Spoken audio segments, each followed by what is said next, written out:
Здравствуйте, уважаемые подписчики и гости нашего канала. Наверное, одной из самых популярных наживок среди опытных рыбаков является червь. Любой уважающий себя любитель рыбной ловли должен знать все нюансы использования этой наживки. Однако даже опытные рыболовы порой не знают некоторых тонкостей ее применения. Например, стоит ли оставлять червя наполовину свисающего с крючка. Такой метод насадки вызывает частые споры среди рыбаков.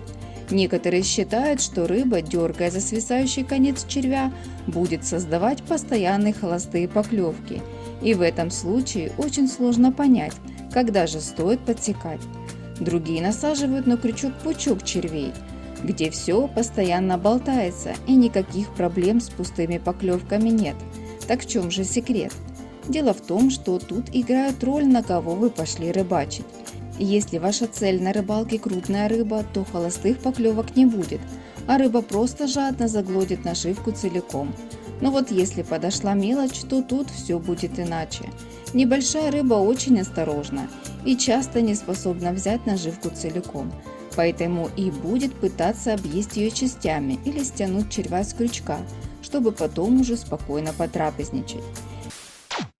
Итак, если в вашем водоеме много мелочи, то червя наверняка слижут с крючка.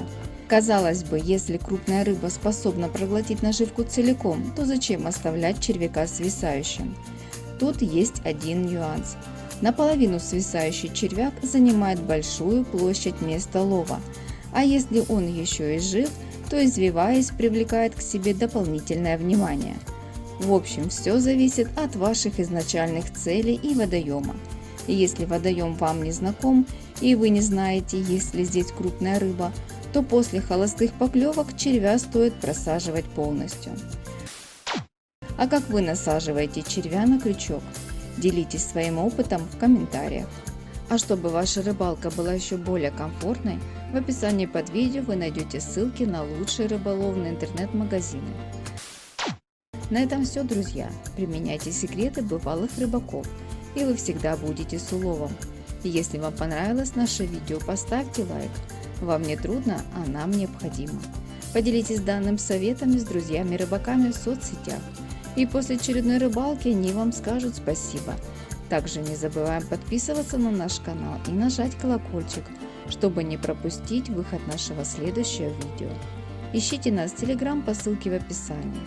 На этом я с вами прощаюсь. Всем трофейной рыбалки и всем пока!